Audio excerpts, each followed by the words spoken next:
조선이 일본에 의해 강제로 문호를 개방한 지 3년이 지난 1879년 안중근 의사는 황해조 해주에서 안태훈의 장남으로 태어난다. 어릴 때 이름은 응칠이다. 안이사의 집안은 대대로 무과에 급제한 무인의 집안이었는데 진의 영감을 지낸 할아버지 안인수대에 이르러 미국업으로 재산을 불리면서 황해도에서 몇 손가락에 드는 겁으로 성장한다. 안중근 의사의 아버지인 안태훈은 집안의 가풍과 달리 학자적 소질이 뛰어나 10살 이전에 사서삼경에 통달했다고 한다. 그리고 과거에 응시하여 지방시인 속과에 합격, 진사의 칭호를 받은 후 급진개화파의 거두인 박영효가 계획한 해외유학생에도 선발되는 등 그 능력을 인정받았다. 그러나 1884년 갑신정변으로 박영효가 실각하면서 안태훈은 몸을 피해 해주로 돌아와 관리로서의 길을 포기하고 살림을 정리해 황해도 신천군 청계동으로 이주한다. 안중근의 나이 7세 무렵이다. 어린 시절 안중근은 10여 년 가까이 서당을 다녔지만 공부를 썩 잘하지는 못하였다. 대신 사냥과 말타기 등을 좋아했다. 1894년에는 16세의 나이로 결혼하여 아들 둘과 딸 하나를 낳았다. 그해 동학농민운동이 발생하자 안중근 의사의 집안은 동학농민군을 진압하기 위해 70여 명의 의료군을 조직하여 2만여 명에 이르렀던 동학농민운동군을 물리쳤고, 안중근은 16세의 나이로 수천 명의 동학농민운동군을 기습하여 물리치며 리더십과 무인으로서의 자질을 보여준다. 안중근 의사의 집안은 1896년 이후 천주교에 입교하여 대부분 천주교 신자가 된다. 천주교와의 만남은 동학농민운동군을 물리치고 빼앗은 천여석의 쌀에 대한 소유권 분쟁 과정에서 이루어진다. 소유권 분쟁은 조정 대신 오윤중과 민씨 일가인 민영중과 발생했는데, 오윤중과의 문제는 오윤중이 불의의 죽임을 당하여 일단락되었으나 민씨 가문이었던 민영준의 공세는 계속된다. 안태훈이 한양을 찾아가 직접 해명했음에도 문제가 해결되지 않자 안태훈은 성당으로 몸을 피하게 되는데, 안태훈은 그곳에서 프랑스 신부들에게 천주교 교리를 전해 듣고 개종한다. 얼마 후 청계동에 돌아온 안태훈의 복음으로 집안 사람들 대부분이 천주교에 입교하게 되고, 안중근 의사 역시 세례 후 도마라는 쓰레명을 받은 후 천주교 신자의 삶을 살게 된다. 한때 대학 설립 문제를 두고 프랑스 주교인 위텔 주교와 언쟁을 벌이기는 했지만, 안중근은 이토이로 부미를 처단한 죄목으로 순국하기 직전까지 기도하는 독실한 천주교 신자의 모습을 보여준다. 그리고 세월이 지나 1905년 러일 전쟁이 막바지에 이르렀을 때 안중근 의사는 일본의 의중을 뒤늦게 파악한다. 동양 평화를 지키고 대한의 독립을 굳건히 하겠다는 일본의 대의가 음흉한 계책임을 눈치챈 것이다. 그의 일산의격이 강제로 체결되자 안중근 의사는 그 모든 중심에 이토 히로부미가 있음을 확신한다. 그리고선 안중근 의사는 부친 안태훈에게 아무 대책 없이 이대로 일본에게 죽기만을 기다릴 수 없다 말하고 청나라 산둥으로 시차를 떠난다. 조선 사람이 모여 사는 곳에 정착하여 후일을 도모하고자 한 것이다. 산둥을 거쳐 상하이에 도착한 안중근 의사는 조정 대신이었던 민영익을 찾아갔지만 민영익이 만남을 거절한다. 개화파에서 보수적인 성향으로 전향하여 갑신정변 때 죽을 고비를 넘겼던 거물 정치인 민영익은 고종의 폐위음모 사건에 연루되어 홍콩에서 망명 생활을 하다가 1905년 을산의격으로 친일 정권이 들어서자 다시 상해로 망명한 후 그곳에서 일생을 마친다. 상해의 거상인 서상근도 찾아갔지만 서상근 역시 안중근 의사의 방문 자체를 달가워하지 않는 태도를 보였을 뿐이다. 낙심하고 있던 그때 안중근 의사는 우연히 알고 지내던 프랑스인 곽신부를 만나게 되고, 자주 독립을 쟁취하기 위한 방법으로 교육의 장려, 경제 부흥, 민심 단합 등 실력 양성의 중요성에 대한 조언을 듣는다. 그리고선 그것을 따르기로 다짐하고 서둘러 귀국한다. 그해 12월 진남포로 돌아온 안중근 의사는 병세가 위중하던 아버지가 돌아가셨다는 소식을 듣고 슬픔에 빠진다. 그날 이후 술을 좋아하던 안중근 의사는 독립을 이루는 그날까지 다시는 술을 마시지 않기로 맹세한다. 1906년 봄, 아버지의 장례를 마친 안중근 의사는 가산을 정리하고 청계동을 떠나 진남포로 이사한다. 정리한 재산으로는 천주교 본당에서 운영하던 도내학교를 인수하고 뒤이어 사문학교를 세워 인재양성에 앞장선다. 한편 안중근 의사는 이 무렵 평양에서 삼합이라는 3인 합자 석탄 개발회사를 설립하여 학교 운영에 필요한 재정을 마련하고자 했으나 일본의 방해로 수천원의 손해를 보고 실패한다. 그러다 1907년 일본이 강제로 정미칠 조약을 체결하고 고종 황제 폐위와 군대를 해산시키자 안중근 의사는 진남포를 떠나 국간도를 거쳐 블라디보스톡에 도착한다. 무력을 통한 국권 수호를 결심한 것이다. 그리고 김두성과 함께 이범윤이 일으킨 의병에 참여하여 참모중장에 임명된 안중근 의사는 1908년 6월 두만강을 앞에 두고 300여 명의 의병들 앞에서 다음과 같이 말한다. 지금 우리 군사는 300여 명밖에 안 된다.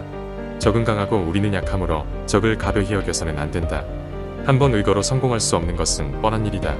그러므로 한 번에 이루지 못하면 2번, 3번, 10번에 이르고 100번 꺾여도 구람이 없이 금년에 이루지 못하면 내년에 도모하고 10년, 100년까지 가도 좋다. 만일 우리 대에서 목적을 이루지 못하면 아들 때, 손자 때에 가서라도 반드시 대한의 독립권을 회복해야 한다. 우리 다음 청년들은 사람을 조직하고 민심을 단합하며 청장년을 교육하여 미리 준비하고 산업에도 힘써 실력을 양성한 후에라야 큰일을 이룰 것이다. 안중근 의사는 알고 있었다. 한 번의 무력투쟁으로 결코 국권을 회복할 수 없음을, 진정한 독립을 위해서는 무력이 아닌 우리 민족이 강해져야 함을, 그럼에도 지금 누군가는 반드시 해야 할 일이기에 안중근은 두만강을 건넌다. 300여 명의 의병을 거느리고 두만강을 건넌 안중근 의사는 함경북도에 이르러 일본군과 몇 차례 교전을 치르게 된다. 그러던 중 일본군 몇을 포로로 잡아 일본의 침략 행위에 대해 꾸짖자 그들은 자신들은 침략과 무관하다고 통곡한다. 그러자 안중근 의사는 만국공법에 사로잡은 포로를 죽이는 법은 없으며 그들이 말하는 것이 의로운 말이라 하며 여러 사람들의 반대에도 불구하고 풀어준다. 그러나 얼마 후 풀어준 적병에 의해 위치가 탄로난 안중근 의병 부대는 일본군의 습격을 받아 불불이 흩어지고 안중근은 흩어진 의병을 겨우 수습하여 고생 끝에 러시아 연추로 되돌아온다. 1909년 2월 14일 러시아 연추, 안중근 의사는 동이단지회 동지 11명과 함께 나라를 위해 몸을 바치겠다는 각오로 각기 왼손 넷째 손가락을 끊고 그 피로써 태극기에 대한 독립이라는 글자 넉자를 쓴 뒤 대한독립 만세를 외친다. 이 자리에서 안중근은 3년 안에 이토히로 부미를, 이재명은 이완용에 대한 처결을 맹세한다. 단지 동맹 후 안중근 의사는 여러 곳을 돌아다니며 정세를 살피고 활동에 필요한 자금을 마련하기 위해 노력한다. 그러나 만족할 만한 성과를 거두지는 못하고 있었다. 그렇게 1909년 9월이 다가왔다.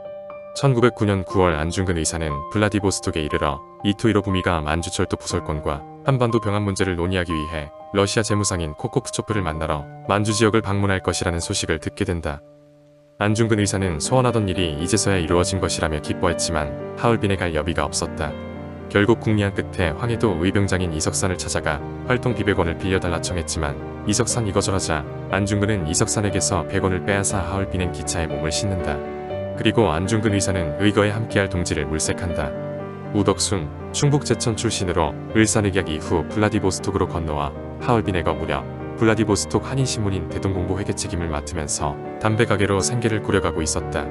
안중근 의사가 우덕순에게 의거에 참여할 의향을 묻자 우덕순은 자신도 이토에 대해 분개하고 있음을 밝히고 기꺼이 의거에 참여하기로 한다. 우덕순은 뒷날 회고담에서 안중근이 이토의 신문 기사를 보여주고 어떻게 하겠는가 하고 내게 물은즉 하얼빈으로 가야지 하고 그 자리에서 결심했다고 밝혔다.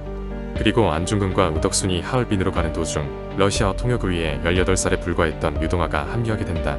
그렇게 10월 22일 늦은 저녁 하얼빈역에 도착한 세 사람은 김성백의 집에서 여장을 풀고 의거를 준비한다. 그리고 다음날 멋대로 자라난 머리카락을 자르고 셋은 기념사진을 찍었다. 그날 저녁에는 대동공보 하얼빈 주재기자 김영재의 소개로 세탁업을 하는 조도선을 만나 의거에 함께하기로 한다. 의거에 사용될 총과 탄환은 대동공보 편집장 이강이 준비하였고 의거에 필요한 경비는 대동공보 발행인인 유진율이 마련했다. 1909년 10월 24일 유동아는 하얼빈에 남아 연락을 담당하기로 하고 안중근, 우덕순, 조도선 세 사람은 이토히로 부미가 탄 특별열차가 지나가는 체카구역으로 향한다.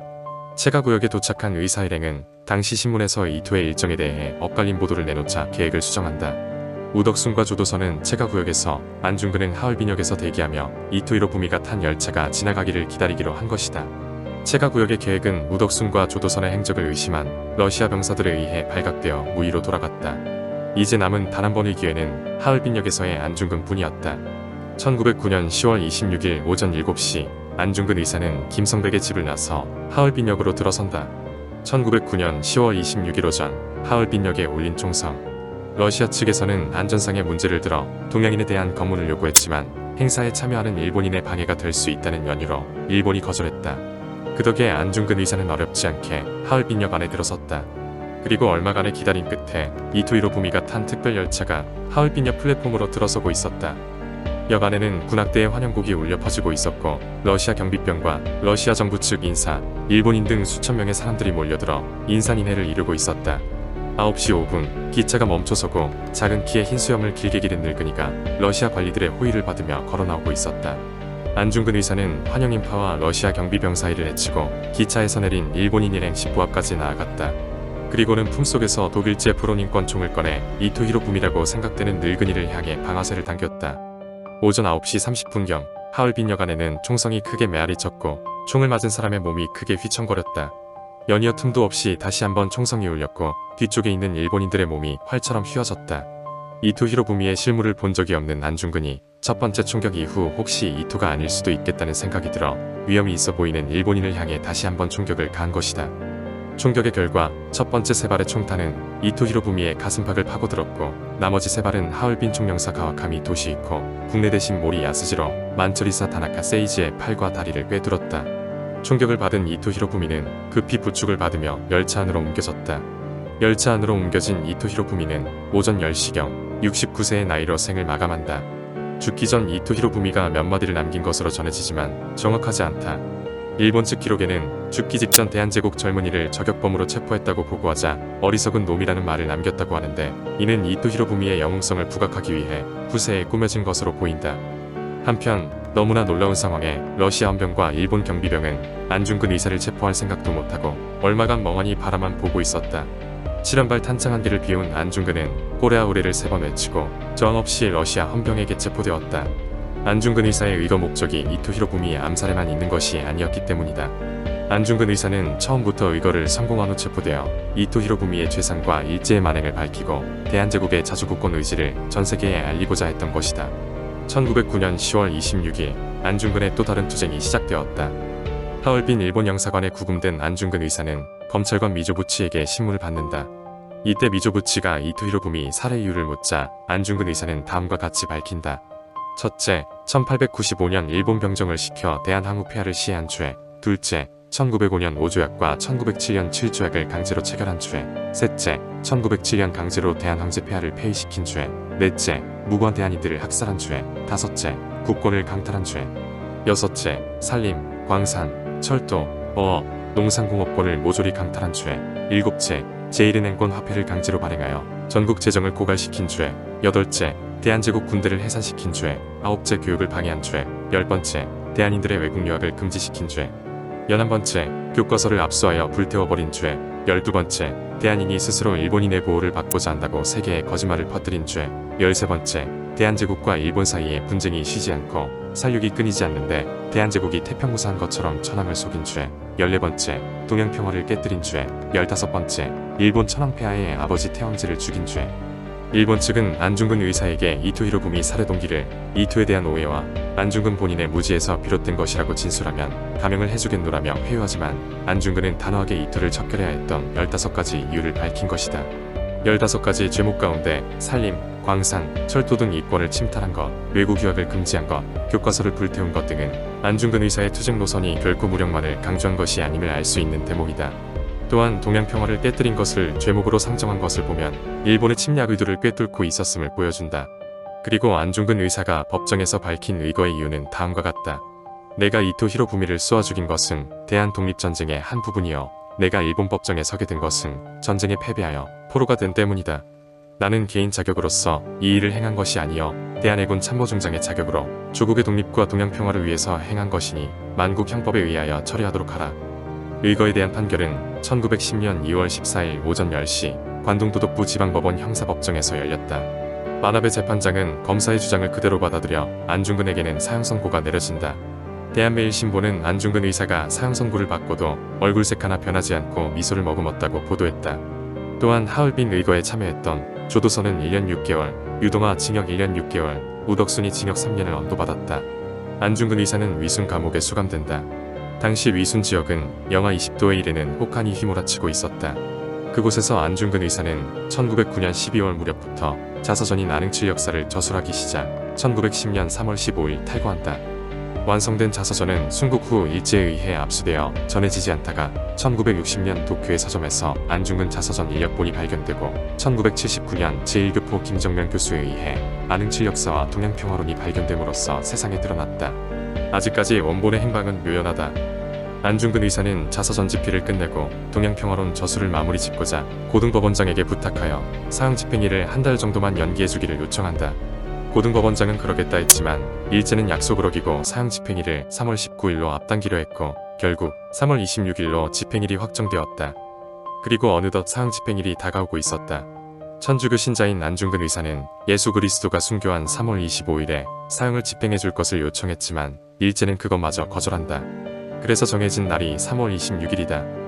안중근에게 어떠한 의미와 배려도 해주고 싶지 않았던 일제의 본심과 이토 히로부미가 숨을 거둔 26일에 안중근을 처형하여 복수하겠다는 의도가 깔려 있었는지도 모르겠다. 3월 25일 날이 밝았다. 안중근 의사는 정근과 공근 두 동생을 마지막으로 만나게 된다. 이 자리에서 안중근 의사는 무릎을 꿇고 기도를 올린 뒤 두 동생의 손을 마주잡는다. 그리고 안중근 의사는 미리 써놓은 6통의 편지를 동생들에게 전해주었고, 동생들은 안중근에게 아내 기마려가 손수 지은 한복 바지와 저고리를 건네준다. 명주로 만든 수의였다. 그리고 어머니 조마리아 여사가 아들에게 다음과 같은 말을 남겼다. 큰 일을 하였으니 목숨을 아끼지 말라. 일본 사람이 너를 살려줄 까닭이 없으니 비겁하게 항소 같은 짓은 하지 말라. 깨끗이 죽음을 택하는 것이 이 어미의 희망이다. 살려달라고 구걸하면 양반집 체면을 떨어뜨리는 것이다. 이제는 평화스러운 천당에서 만나자. 기록에 남겨진 1910년 3월 26일 안중근 의사 순국의 기록을 따라가 보도록 한다. 부슬비가 내리는 1910년 3월 26일 오전 10시 의순 감옥에서 안중근 의사의 사형 집행이 행해졌다. 안중근 의사는 전날 밤 고향에서 보내온 명주옷을 입고 간수 4명의 경호를 받으며 형장으로 풀려나와 교수대 옆에 있는 대기실로 갔다. 구리하라 전옥 형무소장은 아내에게 금년 2월 24일 위순지방법원의 언도와 확정명령에 따라 사형을 집행하겠다는 뜻을 전했다. 손오키의 통역이 끝나자 아는 아무 말 없이 고개를 끄덕였으나 구리하라 전옥은 다시 한번 아내에게 뭔가 남길 말이 없느냐라고 물었다. 아는 아무것도 남길 유언은 없으나 다만 내가 한 이토 히로부미 사살은 동양평화를 위해 한 것이므로 이란 양국인이 서로 일치협력해서 동양평화의 의지를 도모할 것을 바란다라고 말했다. 그러자 간수가 반장짜리 종이 2장을 접어 아는 눈을 가리고 그 위에 흰 천을 씌웠다. 아는 형무소장이 허락함에 따라 수분간 목도를 했고, 기도가 끝나자 수명의 간수에 둘러싸여 교수대로 향했다. 교수대의 구조는 마치 2층 집 같아서 작은 계단 7개를 올라가면 화로방 같은 것이 있는데 아는 조용히 걸어서 한 계단 죽음의 길로 다가갔다. 드디어 아니 교수대 위에 책상 다리를 하고 앉자 옥리 한 명이 그의 목에 밧줄을 감고 교수대 한쪽을 밟으니 바닥이 꽈당 소리를 내며 떨어졌다. 10시 15분 아는 완전히 절명했다. 거기까지 걸린 시간은 불과 11분이었다. 1910년 3월 26일 안중근 의사 사형 집행 당일에 관해 남겨진 기록은 조금씩 차이가 있기는 하지만 전체적인 분위기나 집행 방식에 있어서 기술의 차이는 크지 않다. 사형 집행을 마친 일제는 안중근 의사의 시신을 미리 준비한 목관에 넣은 뒤 의순 감옥 내에 있는 임시 공간에 안치한 후 우덕순, 조도선, 유동화 의사에게 짧게나마 조의할 수 있는 시간을 준다. 안중근 의사의 두 동생 정근과 공근은 일제에게 안중근 의사의 시신을 돌려줄 것을 요청했지만 끝내 받아들여지지 않는다. 결국 안중근 의사 이후에는 의순 감옥 공동묘지에 어느 쯤에 묻히게 된다.